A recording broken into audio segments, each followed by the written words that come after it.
de esta zona tan importante como es San Antonio Ureña. ¿Qué pasa en San Antonio en estos momentos? Tenemos prácticamente el 80% de las empresas, tanto pequeñas, medianas y grandes, cerradas. No podemos decir o no podemos negar que el gobierno regional ha intentado hacer unas reuniones con los diferentes sectores, ya sea de la economía establecida, de textil, mecánica, de producción de alimentos, pero los resultados no se han dado. No hay unas políticas que se hayan verdaderamente puesto en práctica y que realmente haga que San Antonio del Táchira, Ureña, Rubio, San Cristóbal, porque también de una u otra forma lo afecta directamente, vean los resultados de todos esos intentos que ha venido haciendo el gobierno regional para, por ejemplo, por decirte algo, otorgar divisas a los sectores de las grandes industrias que hay en San Antonio del Táchira, que hay en Ureña. Tú vas a San Antonio del Táchira y es un pueblo solo. Tú vas a Ureña igualmente. ¿Qué pasa entonces con esta situación de tantos intentos, de tantas reuniones, de tantos acuerdos que no han llegado realmente a producir los cambios de producción y crecimiento de San Antonio del Táchira, aún teniendo una frontera cerrada? Usted es experto en derecho tributario y derecho laboral. ¿Qué ha pasado con estos trabajadores de esas 80% de empresas que están cerradas?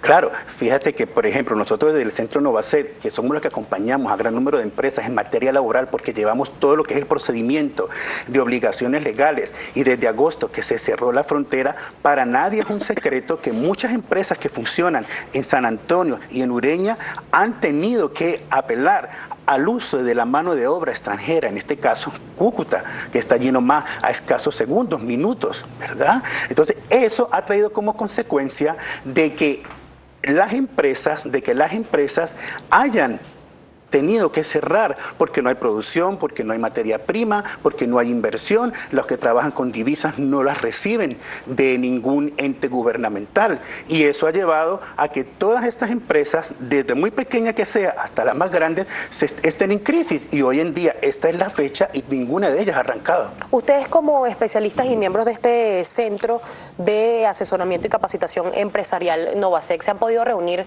con esta recién nombrada Comisión Especial por el Cierre de la Frontera, que está presidida por la diputada de la Mesa de la Unidad, Lady Gómez, para presentarle todas estas inquietudes? No, estamos en esa preparación. Siempre hemos venido acompañando a las diferentes empresas. Ahorita estamos en un proceso de ir empujando el arranque a principio de año, ¿no? Pero muchas de ellas manifiestan: no tenemos mano de obra, no tenemos materia prima, no tenemos las herramientas necesarias para arrancar, y eso nos ha traído una serie de factores que hoy en día estamos ya a 26 de enero y todavía ninguna de esas empresas ha podido subir a Santa María. ¿Por qué? Porque ciertamente carecen de todas las herramientas económicas, y sobre todo, que es aún más grave, aún no gozan de aquellas promesas que tanto el gobierno regional y como el gobierno nacional les han hecho, sobre todo en materia de apoyo, de acompañamiento y de producir o de invertir en ellos las divisas que de una u otra forma tienen derecho a que les sean otorgadas, porque sencillamente no les han llegado a las empresas. A su juicio, y como experto, porque ya me quedan solo pocos minutos para despedir la entrevista, ¿se debe levantar el cierre de la frontera? ¿Esto daría solución en algo o empezaría a mejorar esta situación? El cierre de la frontera ciertamente es un caso muy particular. Es un caso muy delicado que debe ser estudiado con muchísima cautela y sobre todo con muchísima objetividad. Pero debe abrirse desde un punto de vista que proporcione a San Antonio, a Ureña y todo lo que es el eje hasta San Cristóbal esa productividad que se quiere tener. No podemos seguir manteniendo una frontera cerrada simplemente por situaciones subjetivas. El gobierno debe sentarse, tanto el gobierno regional como el gobierno nacional, con todos los productores y darles soluciones prácticas, soluciones reales que permitan realmente levantar a esta zona fronteriza, porque estamos en estos momentos en una zona fronteriza totalmente desolada.